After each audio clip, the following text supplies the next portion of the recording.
الحمد لله رب العالمين والعاقبة للمتقين والصلاة والسلام على رسوله النبي الكريم أما بعد فأعوذ بالله من الشيطان الرجيم بسم الله الرحمن الرحيم وقضى ربك ألا تعبدوا إلا إياه وبالوالدين إحسانا صدق الله العظيم দুনিয়ায় মানুষ অস্তিত্ব লাভ করা এবং আগমন করার একমাত্র মাধ্যম হচ্ছে পিতামাতা। আল্লাহ পাক রব্বুল আলামিন আমাদেরকে এই পিতামাতার মাধ্যমে দুনিয়াতে পাঠিয়েছেন। সুতরাং দুনিয়ার মধ্যে আমরা একে অপরের প্রতি যে দয়া মায়া মুহাব্বত দেখাই, তার মধ্যে হতে সবচাইতে বেশি দয়া এবং মায়া এবং অনুগ্রহ দেখায় সন্তানের প্রতি পিতামাতা। এবং আমরা এই দুনিয়াতে একে অপরকে যে ভালোবাসি, এই ভালোবাসার মধ্যে কোনো না কোনো কারণ, কোনো না কোনো স্বার্থ লুকিয়ে থাকে। ভাই ভাইকে ভালোবাসতেছে, কোনো না কোনো স্বার্থ আছে। বোন বোনকে ভালোবাসতেছে, কোনো না কোনো স্বার্থ আছে। স্বামী স্ত্রীকে ভালোবাসতেছে, স্ত্রী স্বামীকে ভালোবাসতেছে, কোনো না কোনো স্বার্থ আছে। পাড়া প্রতিবেশীকে ভালোবাসতেছে, কোনো না কোনো স্বার্থ আছে। আত্মীয় স্বজনকে ভালোবাসতেছে, কোনো না কোনো স্বার্থ আছে।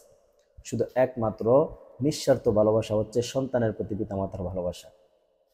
আর এই ভালোবাসার মূল হচ্ছে অন্তরের একটা জ্বালা, অন্তরের একটা জজবা, যে আল্লাহ পাক রব্বুল আলামিন পিতামাতার মনের মধ্যে এরকম মায়া এবং মুহাব্বত পয়দা করে দিয়েছেন সন্তানের জন্য, যে পিতামাতা না খেয়ে সন্তানকে খাওয়াইতে পারলে পিতামাতা খুশি।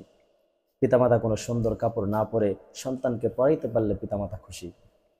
সেই জন্য আল্লাহ পাক রব্বুল আলামিন পিতামাতার এমন সম্মান বাড়িয়ে দিয়েছেন যে আল্লাহ পাক রব্বুল আলামিনের হকের পর পরে পিতামাতার হকের উল্লেখ করেছেন। এবং যারা পিতামাতার অবাধ্য সন্তান হবে তাদের জন্য আল্লাহ পাক রব্বুল আলামিন লানত করেছেন এবং তাদের জন্য জান্নাতে হারাম করে দিয়েছেন এবং তাদের জন্য জাহান্নামকে ওয়াজিব করে দিয়েছেন। এবং তারা এই দুনিয়াতে যতদিন বেঁচে থাকবে ততদিন তাদের জন্য লাঞ্ছনা এবং বেইজ্জতিকে অবধারিত করে দিয়েছেন। সুতরাং আজ আমাদের ছেলেমেয়েরা আমাদের অবাধ্য সন্তান কেন হচ্ছে? তার কারণ হচ্ছে একটাই, একমাত্র কারণ, শুধু আমাদের ছেলে সন্তানদেরকে আমরা দ্বীনি শিক্ষা থেকে, যে ইলমে ওয়াহির যে শিক্ষা আছে, এই শিক্ষা থেকে দূরে রাখার কারণে আজ আমাদের ছেলেমেয়েরা অবাধ্য হচ্ছে। রাসূল করিম সাল্লাল্লাহু আলাইহি ওয়াসাল্লাম হাদিসের মধ্যে বলেন, যখন কোনো বাচ্চা দ্বীন আলেম শিক্ষার জন্য কোনো রাস্তা অতিক্রম করেন, তখন আল্লাহ পাক রব্বুল আলামিন তাকে একটি জান্নাতের একটি রাস্তা অতিক্রম করিয়ে দেন। এবং এই তালেবে আলেমরা যখন রাস্তা দিয়ে হাঁটে, তখন এই নূরের ফেরেশতারা তাদের এই নূরের পাখাগুলো তাদের জন্য বিছিয়ে দেন।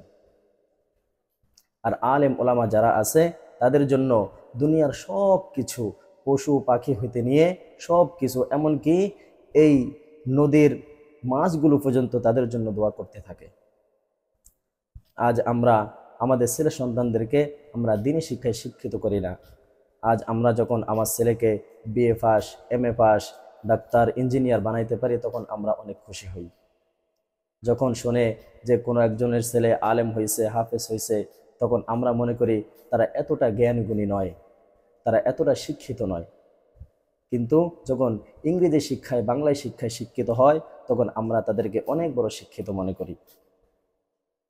যারা এই দুনিয়াবী শিক্ষাকে যারা অগ্রগতি দেয়, যারা এই দুনিয়ার শিক্ষাকে আসল শিক্ষা মনে করে, আল্লাহ পাক রব্বুল আলামিন বলেন, ইয়ালামুনা যাহিরাম মিনাল হায়াতিদ দুনিয়া ওয়া হুম আনিল আখিরাতি হুম গাফিলুন।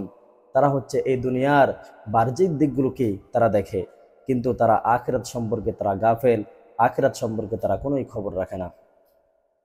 সুতরাং আজ আমাদের এই ইংরেজি শিক্ষার জন্য, বাংলা শিক্ষায় শিক্ষিত করার জন্য, দুনিয়াবী শিক্ষায় শিক্ষিত করার জন্য পিতামাতা তাদের সব কিছু দিয়ে, তাদের জন্ম থেকে নিয়ে মৃত্যু পর্যন্ত এই ছেলে সন্তানদেরকে প্রতিষ্ঠিত করার জন্য তাদের সব কিছু বিলিয়ে দেয়।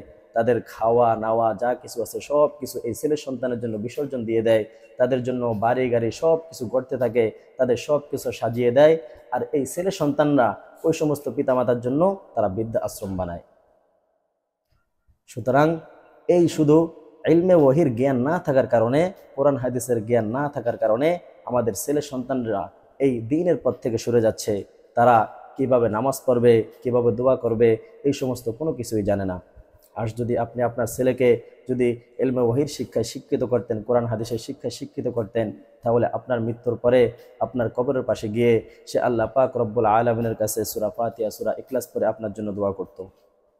কিন্তু এখন আপনি যখন তাকে এই কোনো কিছুই শিক্ষা দিলেন না, তাহলে সে আপনার কবরের পাশে গিয়ে কি পড়বে আর কে আপনার জন্য দোয়া করবে?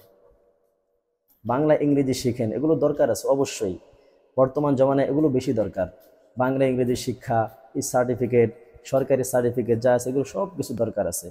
কিন্তু হ্যাঁ, আপনি প্রাথমিকভাবে নামাজ পড়ার জন্য, দ্বীনি শরীয়ত মোতাবেক চলার জন্য যে সমস্ত জ্ঞানগুলো আছে, আমি নামাজ পড়ার জন্য কমপক্ষে 10টা সূরা বা 5টা সূরা আমি যে শুদ্ধভাবে নামাজ পড়তে পারি সেটা শিখে নিলাম। আমি আত্তাহিয়াতু, দরুদ শরীফ যা কিছু আছে সেটা আমি শিখে নিলাম। আমি বিবাহ শাদীর যে বিষয়গুলো আছে, এই বিষয়গুলো যে সমস্ত মাসালাগুলো আছে সেগুলো শিখে নিলাম। এবং লেনদেনের যে সমস্ত মাসালাগুলো আছে সেগুলো আমি শিখে নিলাম। হজ, জাকাত, এই সমস্ত মাসালাগুলো আমি সুন্দরভাবে শিখে নিলাম। এটা নিয়েই আমি যদি এই দ্বীনি শিক্ষায় শিক্ষিত হয়ে তারপরেও যদি আমি এই ইলমে ওয়াহির জ্ঞানগুলো যদি রাখি, তাহলে আমার দ্বীনি শিক্ষায় শিক্ষিত হতে, দুনিয়াবী শিক্ষায় শিক্ষিত হতে আমাদের কোনো আর কি নাই, বাধা নেই। সেই জন্য আমরা শুধু দুনিয়াবী শিক্ষায় বাচ্চাদেরকে শিক্ষিত করব না, আখিরাতের শিক্ষা হচ্ছে আসল। যে আজ আপনি আপনার ছেলেকে ডক্টর বানাইলেন, ইঞ্জিনিয়ার বানাইলেন, কিন্তু আল্লাহ পাক রব্বুল আলামিন কাল কিয়ামতের ময়দানে আপনাকে জিজ্ঞেস করবে না যে তুমি তোমার ছেলেকে ডক্টর বানাইছো, তুমি তোমার ছেলেকে ইঞ্জিনিয়ার বানাইছো, যদি না বানাও তাহলে তোমাকে আমি পাকড়াও করব, এটা বলবে না। আল্লাহ পাক রব্বুল আলামিনের দরবারে আপনাকে উপস্থিত হতে হবে। আল্লাহ পাক রব্বুল আলামিনের দরবারে আপনাকে জবাবদিহি করতে হবে যে আপনি আপনার ছেলে সন্তানকে ইলমে দ্বীন শিখাইছেন কিনা, কোরআন হাদিস শিখাইছেন কিনা, তাকে নামাজের জন্য তাগিদ দিয়েছেন কিনা, তাকে নামাজ পড়ার জন্য বলছেন কিনা, নামাজ পড়ার নিয়ম কানুনগুলো তাকে শিখাইছেন কিনা। এটার জন্য আল্লাহ পাক রব্বুল আলামিন আপনাকে জবাবদিহি করতে হবে। সেই জন্য এবং এখন আমরা বর্তমানে অনেকেই আছি মনে করি যে মাদ্রাসায় শিক্ষায় শিক্ষিত হলে আমার ছেলে কি করে খাবে, কি করবে, বা কোনো কিছুই কি নাই, করার নাই। দেখুন, প্রত্যেকটা বছরে এই যে ইউনিভার্সিটি যারা আছে, ভার্সিটিতে যারা পড়ালেখা করে, তারা প্রত্যেক বছর হাজার হাজার ছাত্র এই ইউনিভার্সিটি থেকে বের হচ্ছে, কিন্তু প্রত্যেকে কি চাকরি পাচ্ছে? বাংলাদেশে মাত্র কয়েক হাজার কি চাকরির কোঠা রয়েছে।